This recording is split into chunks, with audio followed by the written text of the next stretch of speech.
Please don't make out with your eyes open. It's so weird. And then if you're gonna do that, don't fucking spaz out and just run off.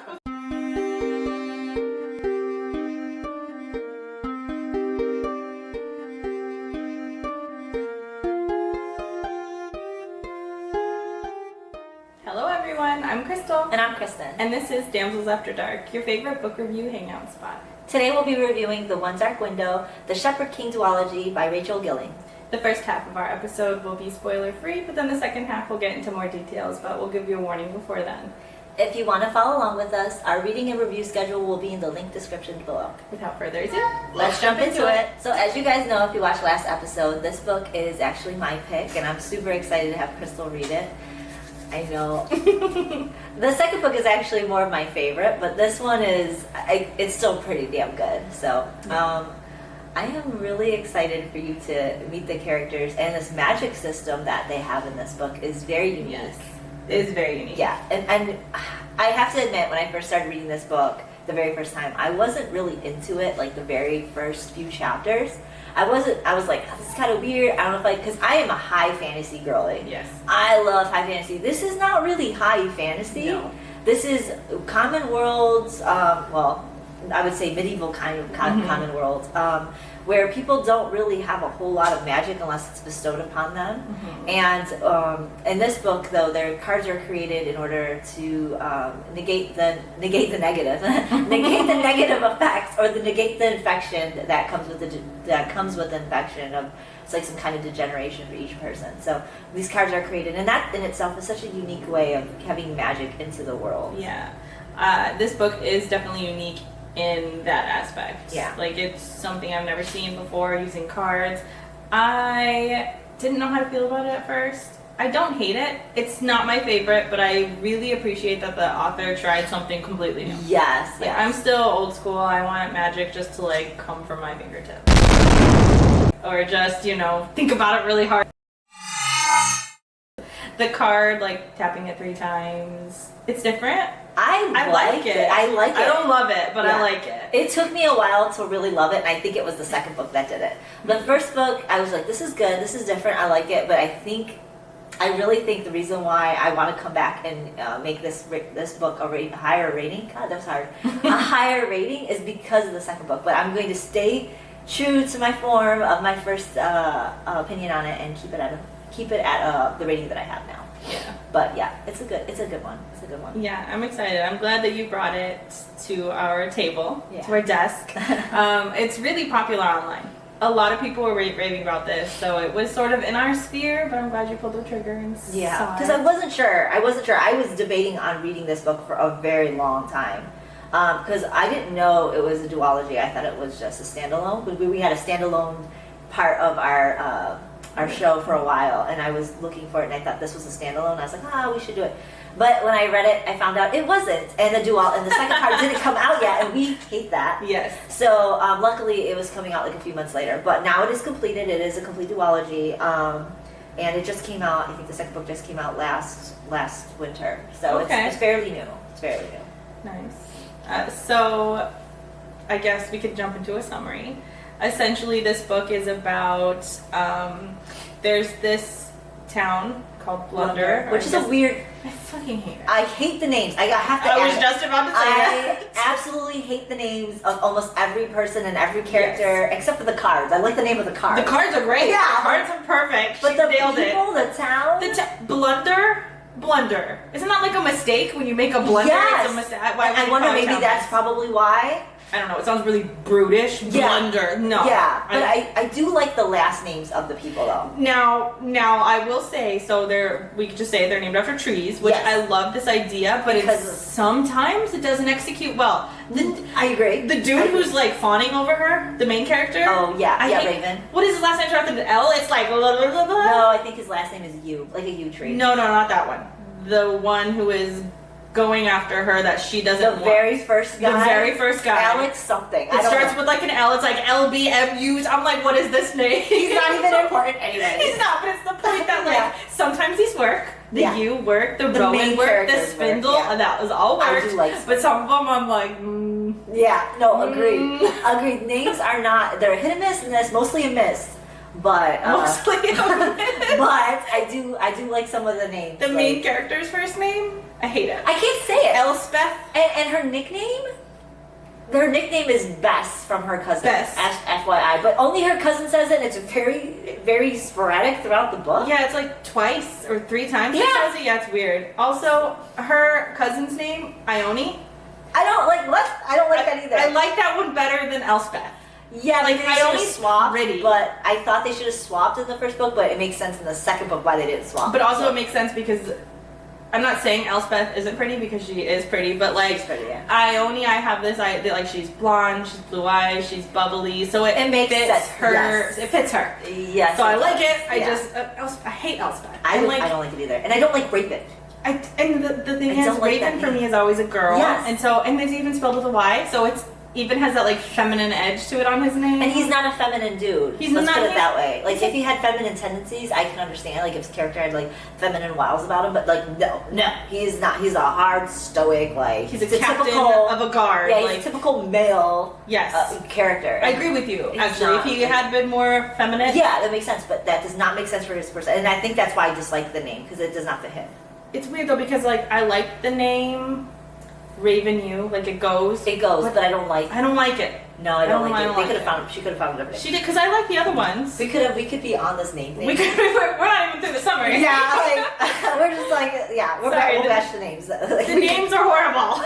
Yeah, I think that was part of the reason why I disliked the book in the beginning when I first started reading it. Yes. Like, I'm not saying Elspeth the whole fucking book. Let's put that way. And it's even worse because when it starts, there's intimacy that happens. I'm like, I know. Elspeth is like, stop.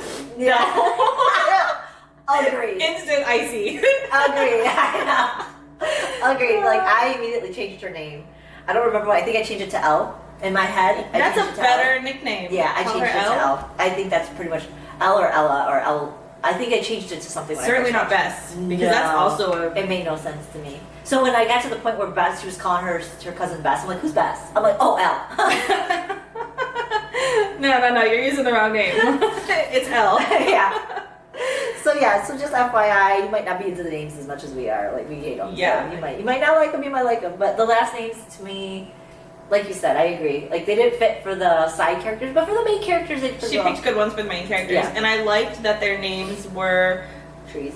Yeah, so I like that they're trees, but how that because these are like they're not royal families, but they're families, right? Yeah. So they each have like crests of their tree. I would on say them. they're It's like so cool. They're like they're higher up ranking of families. Like they're in the hierarchy of things. Like they might be dukes in a sense. Yeah. You know, but they're the king's favorite families.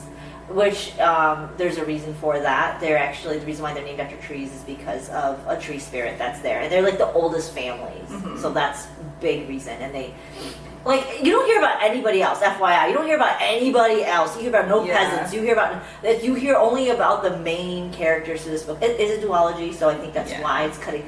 Which we don't really like standalones. We've discovered. So duologies kind of fit that same you have to hurry it up type of feeling, but not as much. So just introduce more characters, but it definitely does not introduce anybody else into the scheme of things. It's just main characters. I mean, there might be side plots with side characters in there, but they're like once and done. Yeah. So just know that. So back to the summary. It's about this town called Blunder, and there is a spirit of the wood that is sort of where all magic came from. Yeah. So there's a spirit, and you would go back in the old times. You would go and you would present an offering, and the spirit would grant you some magic to fulfill this offering, and then you'd go back and you'd live your life. And this was the way of things. It was the king. He called him the Shepherd King. That's what the title of the series is. And he really wanted to make sure none of his people were dying. They were dying. They were getting sick. They were degenerating, and so he wanted to stop the infection.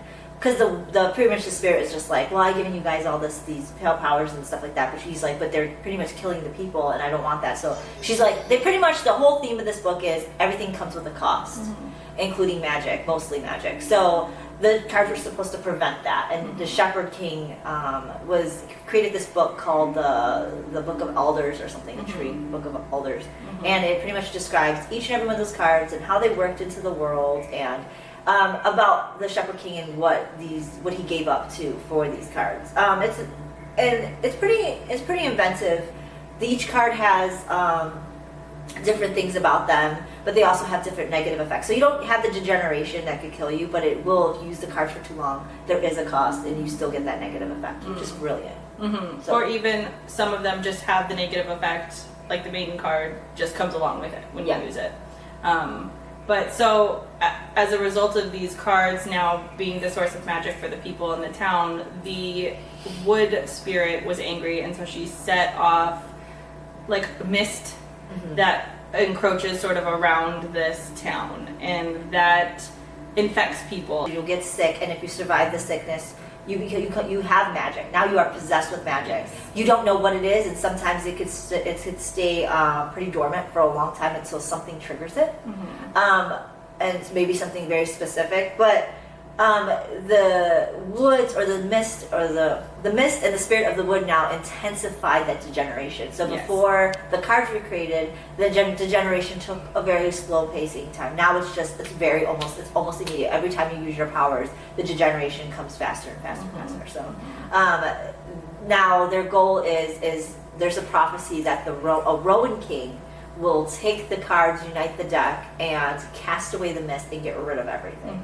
And so the Rowan King that's on right now is pretty much considered a brute, and ends up becoming pretty much does away with everybody who is infected.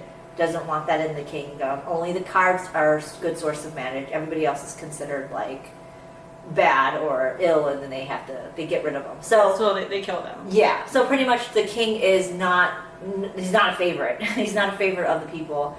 And there's highwaymen that go on the road and try to steal these cards because you can't use any other magic otherwise. Yes. And our main character is somebody who got infected as a child. Yes. And because the king is so against that version of magic, he is killing everybody, child, baby, it doesn't matter, old person, doesn't matter, he's killing everybody. So she gets infected, and she ends up getting through it and coming out the other side. But because she is infected, like, she has to keep it to herself, and also she gets moved to her aunt's house because her father is the captain of essentially the Destiaries, who are the ones who go and hunt down those who have been infected. And so her father's the captain of that, sends it over to his aunt's house sends her over to her aunt's house because her mom has died, so this is her aunt on her mom's side. And then that's our main character, and so that's who we're sort of following through this. And she ends up meeting the current captain at like an equinox ball. Yeah, her dad's replacement. And that's pretty much where it starts to like really take off and you get into the story. Just know that when you're reading this, it kind of gives off, in my opinion, if you read The Giving Tree as a child, it kind of gives me that, I love reading dark fairy tale stories, I always try to look for dark fairy tales in every book that I read, especially fantasy. I'm like, oh, this guy gives me reminiscence of Beauty and the Beast. But this gave me reminiscent of The Giving Tree. I cannot stand that book. That tree is an enabler. I hate enablers. But and that it gives me the Giving Tree vibe because the tree is constantly giving. But instead, in the famous little children's book, the tree only gives and never asks for anything in respect to what it gives. In this book, it takes. Yes. The tree takes, and it is ruthless in what it takes. It does not care. So that is pretty much the premise of the book, and I would say there's hints of, I don't want to say there's violence, but there is, not in this book, I wouldn't say there's a whole lot of violence, but just know that every card has a different magic, and it's very intriguing to see how they all take place because they're not all used. No. So, and I don't know if that's intentional, because even throughout the whole series, you don't really get to see every card in play, and I'll talk about that later, but it's almost kind of like, I wish there was more. I wish there was like a lot more to the series, because of that. Yeah. Maybe because it's a duology, she just picks, ones that would further along the plot as opposed to making us see each of them. But they are all really interesting. Also, there's different amounts of each card. Yes. So some cards there's like 10 of, and other cards there's only 2 of. So they become really important bargaining chips. Yeah. along the way. And of course, as Kristen mentioned, the goal for the current Rowan King is to collect all of them. And as you'll find out later through the story, there's also another rogue band of people who are also going to collect them. Yeah, the Highwayman. And that's what the story is sort of about. Elspeth becomes attached to one set, and she begins searching for the cards. And so that's where her story takes place. And yeah, it's pretty good. Yeah. I would say it's good. So Kristen, what's your overall review? My overall rating, I gave it a 4. I really want to give it a 5, but I'm going to stay true to my original rating because this is based off of before I read the second book. It's a 4. I think the only thing missing out of it is, without saying any spoilers, is the cards. There's not a whole lot of introduction to all of the cards. You only get to see some of it, and I was hoping that in the next book maybe, but to stick to this book, I was very disappointed that I didn't get to see all the cards, only because I wanted more of the cards. I wanted more of that magic, and I felt like this book also didn't give me a lot of, it showed a lot of what some of those cards do, because only certain people have certain cards and they're still searching for it, so it makes sense that you're not going to see all those cards. But I couldn't give it a full 5, even though I tell myself all the time, the reason why I only give 5 to books I'll reread and reread. I do like rereading this book, but only for the second book. So that's the only reason why I'll reread this first book is for the second book. So I stick with a 4. Okay. And we'll talk about why and spoilers. I also would agree that this is a 4. As I said earlier in this, the magic system is really cool. It might not be my favorite, but it is really cool. And the backstory for, like, without giving spoilers, is really hard. The backstory for who Elspeth is and what she's all about is really cool. The cards themselves are really cool. The cards, it just makes the whole story. It does make the whole story. And I do wish you could see more of them, but the ones that we do see are really neat. And that's my point. I think we see, like, the chalice comes into play at some point. That one. Times, yeah. And, like, so the chalice is a truth serum, essentially. And if you block too much of it or you try to fight it too much, it poisons you, which is fucking amazing. Isn't it? And then there's the maiden that makes you beautiful but cold-hearted. Oh, there's so many. I could say all of them, but I don't want to say too many spoilers because it's actually wonderful to learn the cards as you read the story. So I don't really want to. And then also to understand that those who have been infected also have some weird magic within them, and they're all unique to themselves. So, and that's more of like a traditional magic too, that way. So I liked all of this. I liked the backstory for who and how the wood magic, what is it, the wood spirit acts, and then how the Shepherd King, like his story. All of this is just great. It was done really well. Yeah. I love the poems that start every chapter. Yeah. They're like foretelling you what's going to happen in this specific chapter. I like it a lot. Now I'm always in these books for the romance. You know, so I will say this one's a good romance, but I was joking with Kristen is that I'm giving this main character and I'm like, oh yeah, he's good, he's hot, he's good, but who's that behind him? Who's that one over there? Because I like that one. I'm so excited, and no spoilers on that, but that one that she talks about is definitely going to be a main player in the second book. So which I'm excited about because. It's funny because we had, one of the first books that we read was The Kingdom of the Wicked. I was feeling the same way too, like the main character, and they're almost alike, these two. Like the main character in that and the main dude in this one, they're both like they're both head of their station. Yeah. They're both like rigid, they're both very like manly, just like, and they're not very emotive. They're just sort of, But then the other one that I'm like, they're like the smarmy ones in the background talking shit. I'm like, I like that one. Yeah. So that's sort of how I felt here, and maybe that's why I'm not like, I'm a full 5, is because the love interest isn't 100% there for me. It's there, but it's not 100%. But the magic's really doing it for me. The story's really doing it for me. I like the main character, Elspeth. I like her. Yeah. She's sassy when she needs to be. She's like brave, and she's like doesn't take any shit, and I appreciate that about her. But I will say, and I'll probably jump on this more in the spoilers, but there's an aspect of her that I wish that she was more badass independently. In times where she needs to kick ass, she's not doing it. No. And we'll jump into that. And I wish that the character, because her dad was captain, and I wish that we had a little bit of a Jude situation here. I wish that we had a tiny bit of a Jude. I don't want to give a spoiler because that's all the second book. Okay, well, good. I can't. I hope I get these answered because I'm like, I want her to be a badass in her own regard, and I'm not getting that. So that also I don't like, but I like that she's not stupid. There's not a moment where I'm like, Elspeth, yeah, what are you doing? She makes no dumb decisions, in my opinion. She's sassy when she needs to be. She's strong when she needs to be. So I like her. So overall, yeah, I think a 4 is pretty good. I like it. Yeah, I'm glad you like it. And I want to say so much, but not to you guys, and not to her yet, because it's like that second book, it slaps. So like, I'm trying not to get ahead of myself. I'm just calm down, Kristen.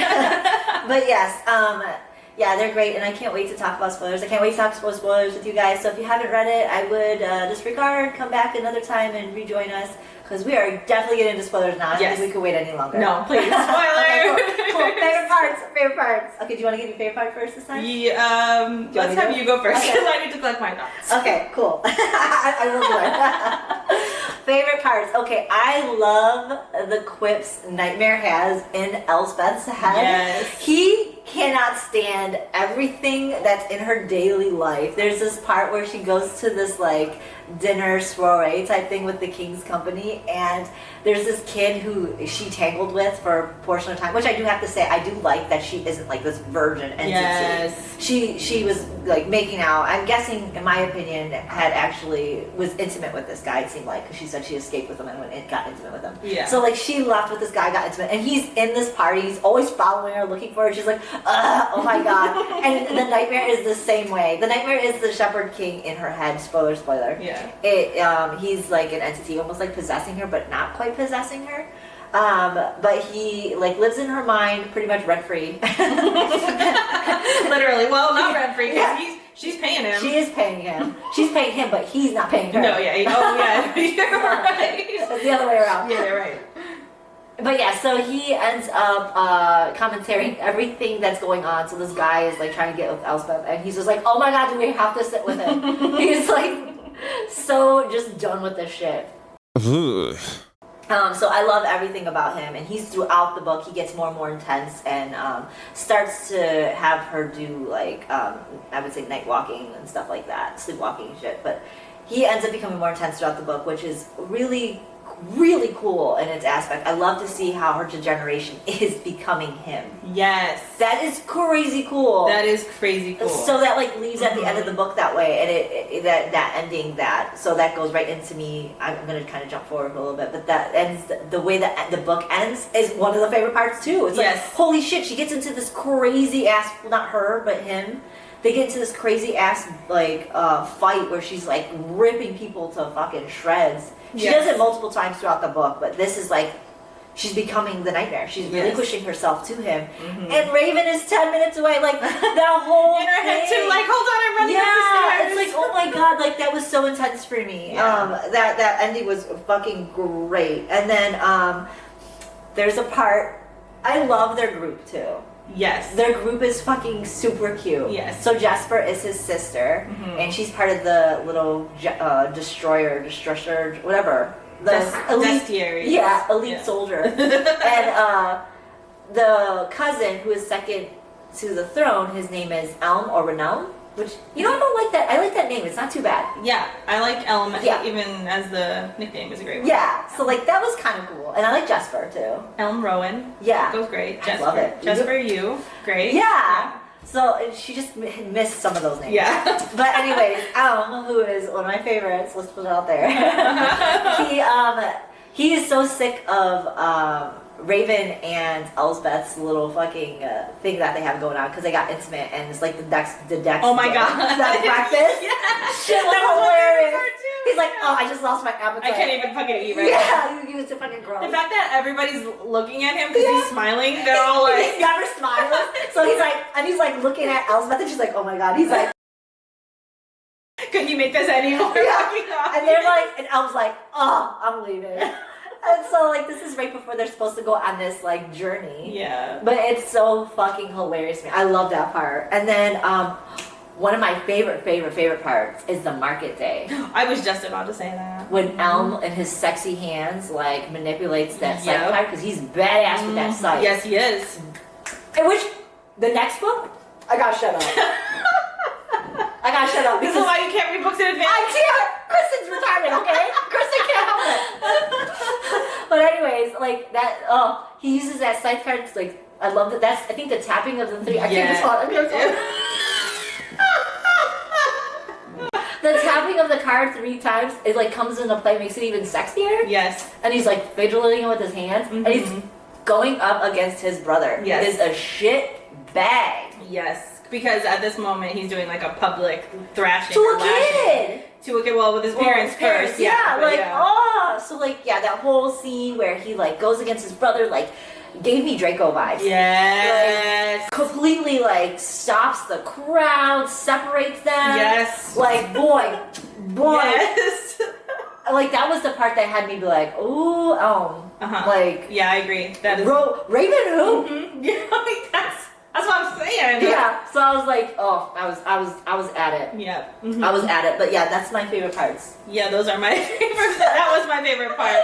I love that one a lot. I do like the battles. The end kind of battle scene. Yeah. She's spitting in that dude's face. She spit in the physician's face. I don't know what it is about me when these girls spit into people's face. But when you're all up in her face talking some shit and she just be spitting on you, bonus points if there's blood included. Like, yes, I'm here for that. That's hilarious. Yeah, I like it. Okay, so another one of my favorite parts was also after the public lashing. Raven comes up and he is talking his game. Yes. He is captaining to all of the men that were fucking a part of this. He's yelling at the prince up there. Yeah. He's yelling at his men. Like, I didn't give you leave to fucking do this. Who are you doing? Like, yes, Captain. Like, you are taking charge. Oh, Captain, my Captain. I love that scene. Like, he definitely brings out those vibes that you want to see. You know, like, he definitely plays that role that, you know, every fictional man, you know, you desire out there. Like, I just need you to come in and fucking handle business. I loved it. I love it. That whole scene, because Elma's hitting hot, and then you got Raven hitting hot. It's like, oh, it's these powerful men that are just doing shit, getting shit done. And I'm like, yes, I see you both. I would be in the audience like, break out our fans. Are you guys seeing it? Oh my god, yeah, I would be. We're just like some side characters, just like, oh, he's hot. Oh, he's hot too.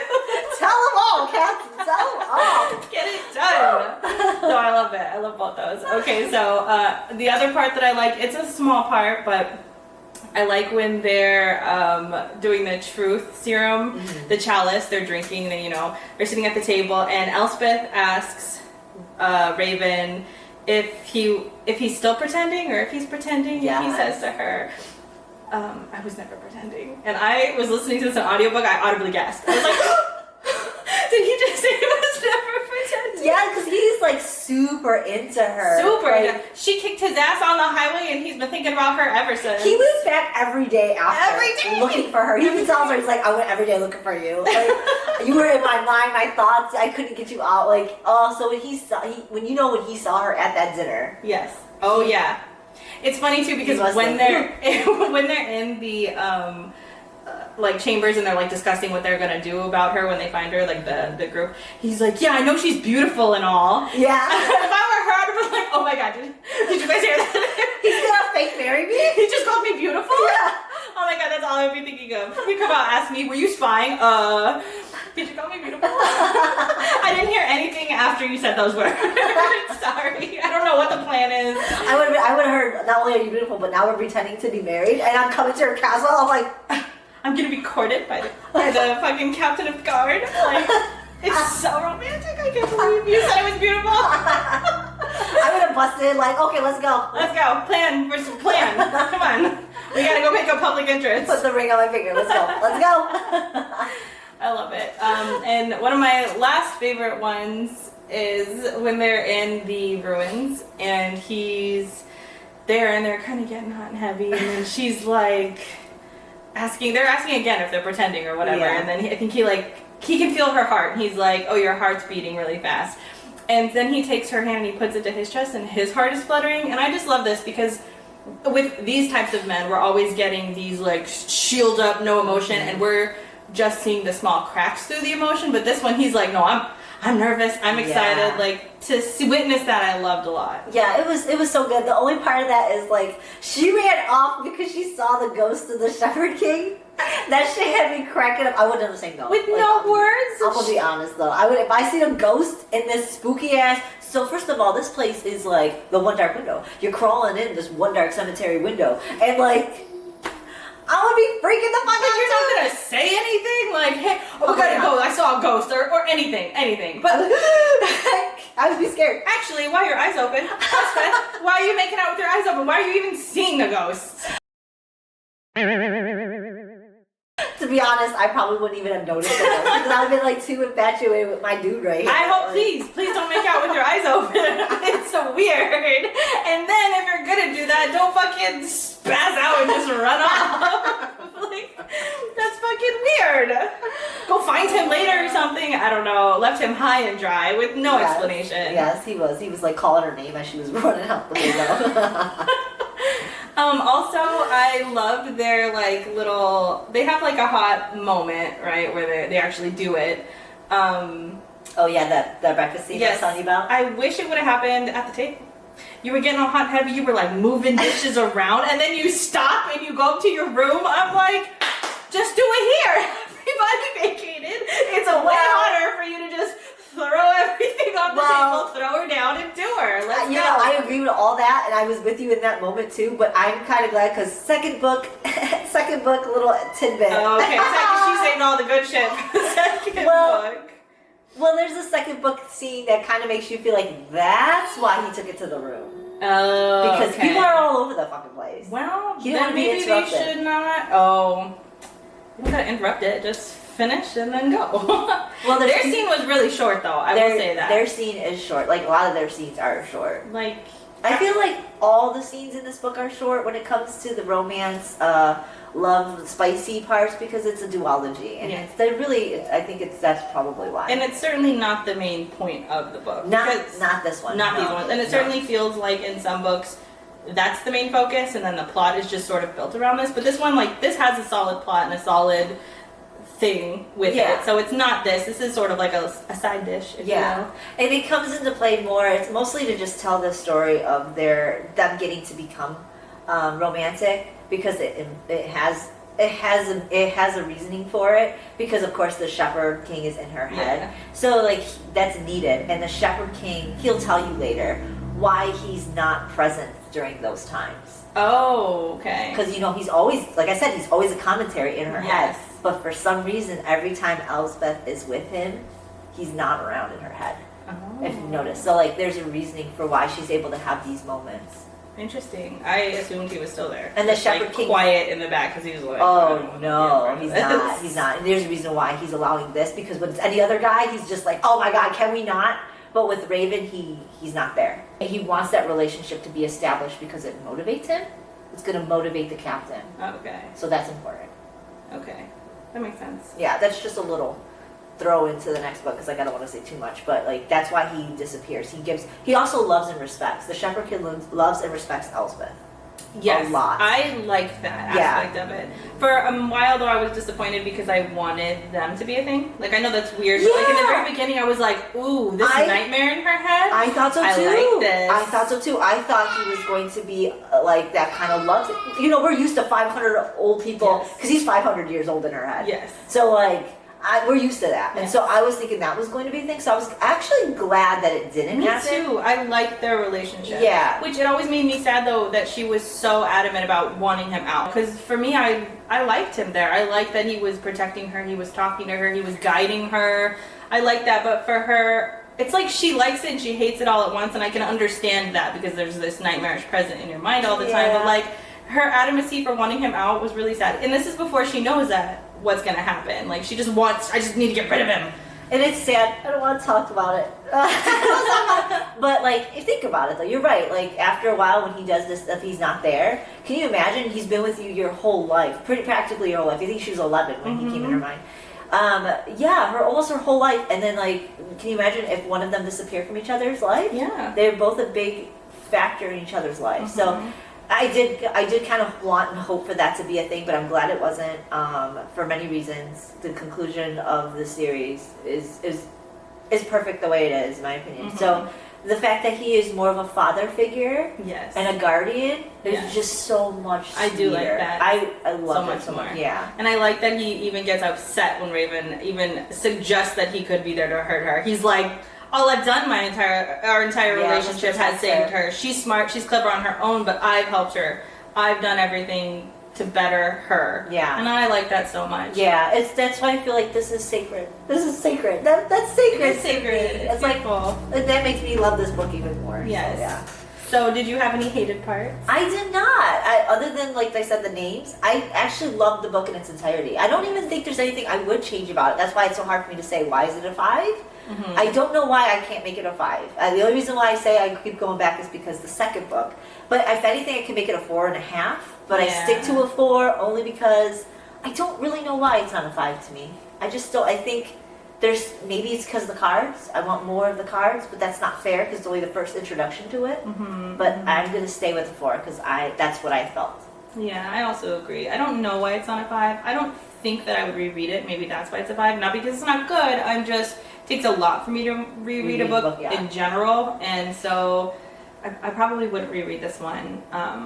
I didn't have any hated parts, but I'm going to touch a little bit more on something that I said earlier, and I know this may be cleared up in book 2, but I'm going to say it here. I don't like the fact that Nightmare fights all of her battles for her. Yeah. I wish that she could be a little bit of a badass on her own without grabbing him, because it's almost like every time she's in a situation, she's just like, help, and then he assumes her body and he kicks ass, and that's great, but I want Elspeth to kick ass I wish, on her own. And I wish she kind of would have, because maybe she wouldn't have degenerated herself so quickly, because it's when she calls him that it creates her degeneration. Yes. So, and when book 2 aside, I was reading it and I felt the same way. It's like, why couldn't you just do this? Your father is like the captain of the elite soldiers. Why couldn't you? But that's answered in the second book. So not fully, but it does hint towards why. Mm-hmm. He said her father kind of says why. Mm-hmm. It's not, like I said, it's not like a whole subject that they touch on, but he tells why in one. Because the father's not a major player in either one of these books. No. And I could imagine that, like, she's the spitting image of his wife, and that she died and he just sort of distanced himself from her. Because, and that's just what it feels like in this book. It does feel like that in this book. Anytime he looks at her, it's just short, quick. She shows up in her mom's dress, and he's just like...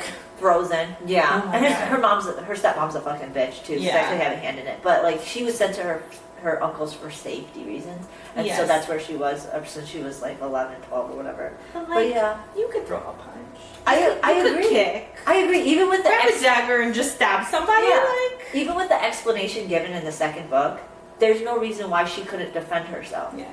But that being said, I agree with you. I agree. It did frustrate me throughout this whole book, but I don't know if I would say it's a hated part. It was more of I just dislike it because I'm looking for a strong female lead, and she was strong in every other aspect, but it just felt like her constantly having to call on this Nightmare to come save her from situations every time. I didn't like that. I felt like there should have been some instances where she could get away, like 1 or 2 fights that she herself got away from, but it's the bigger escalations where she calls him, which is how it should have been, and it just felt every single time. It must have been like 5 fights, and every time it was him.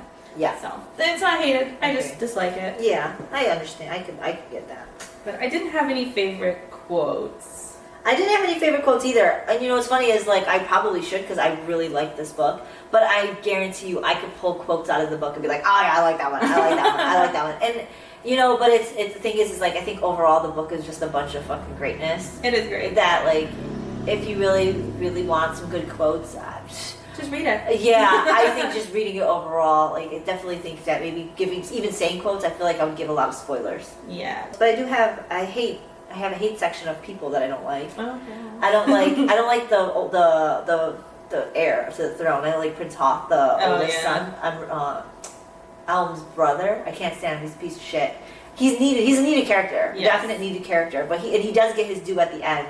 Nightmare rips him to shreds, so that's fantastic. Mm-hmm. Also, I hated the physician that's with him. Oh yeah, he's infected and he's doing. I was just about to say I don't like him, and I don't like the King Rowan. So I was just about to say that I agree with your hated people, but that just reminded me. One aspect of this book that I did like is that you have the leader, the king, who's so adamant about magic that he's killing children in order to snuff it out, but that he has people in his own family he knows are infected that he's protecting, and his head of his physician is also infected.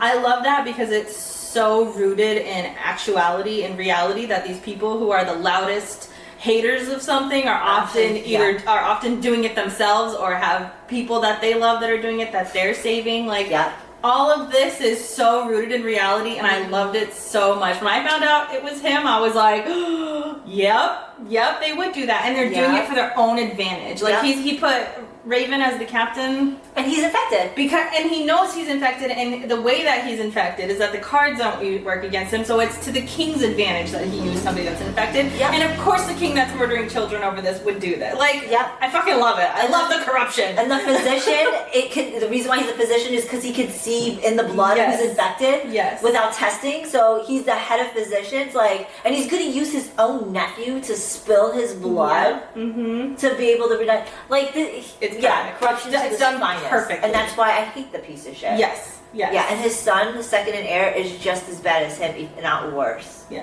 Oh, I can't wait for you to read the second book. I'm excited too. It's so great. But I don't really have any other things to add. I have no questions or any of that. Me either. All around, great book.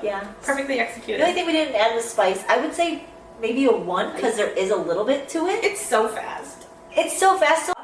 But it's such a duology that we've read standalones that had more spun it, like that one Kingdom of the Villains. Yes, and you know what? I don't need a long drawn out. But that's the thing, is like I feel like it was not needed, and the parts that they had, like the little intricacies, like maybe he could have given her a little bit more of a pleasure before she got found out. But like, in my opinion, I don't really matter. I think book 2 is where I really wanted it anyway. So like, this was fine where it was, but a 1's fine. A 1 is where it's at. There is a scene in here. It exists. It's not graphic. It's not drawn out. And that's what I mean. It's like, I don't need it to be graphic. I don't need it to be drawn out. But this was like a 2-minute quickie.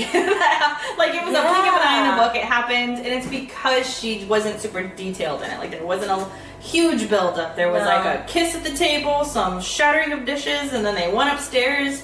He did it, she did it, done. And that was literally it. And so it's a 1 because it exists. But it's not. And it's not great. Like, I wouldn't be writing home out like, ooh, girl. No, this is a good spot. No. And it's again because this love interest is a side character to the main story. So it makes sense. I do wish it would have been a little bit more of a scene. Like, if you're going to do a scene, commit to a scene.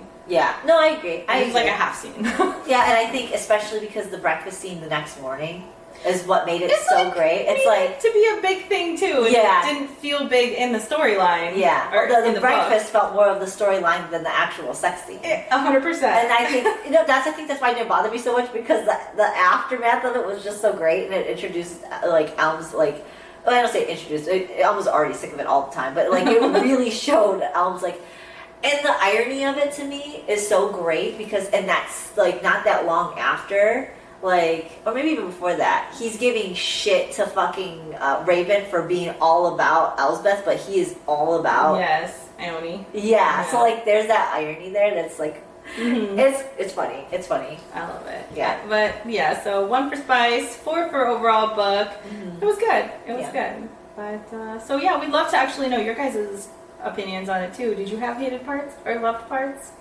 Or did you always think that this book was going to be in the realm that it was with the magic system? Did you have any ideas that it was going to be more of high fantasy or low fantasy? Like, what did you expect from this before you got into it? Lots of good questions. But thank you so much for joining us on this episode. Of course, next episode we're going to do the ending to this, which is the Two Twisted Crowns. I shouldn't be relied upon to do the remembering of the names of the books, because I can't do it. It's okay. I don't remember all the time either. We're kind of like a half mind here. We are half mind. I would say 1 mind. Still kind of not getting it. We're like 2 opposite halves of the same mind, working on their own. Like the last episode, I said the right title 2 seconds before I repeated the title to be like, wait, no, that's not right. I know. But it's okay. It's so the Two Twisted Crowns. Yes. No, 2 twisted crowns. Can I do it again? Yes. 2 twisted crowns. It's because I feel like I won another T. 2 twisted tiaras. Oh, I like that. I mean, but they're guys, so I don't think they'll be wearing tiaras. All right. I would like that though. I would like that too. A little half tiara on the side. That'd be hilarious. Well, if you want to join us, please join us next week, and we will review the 2 twisted crowns. Yeah. If you want to join our reading schedule too, we have a link below in the description. Don't forget to like and subscribe to follow us and see what we're doing at all times. We'll see you guys next week. Bye. Bye.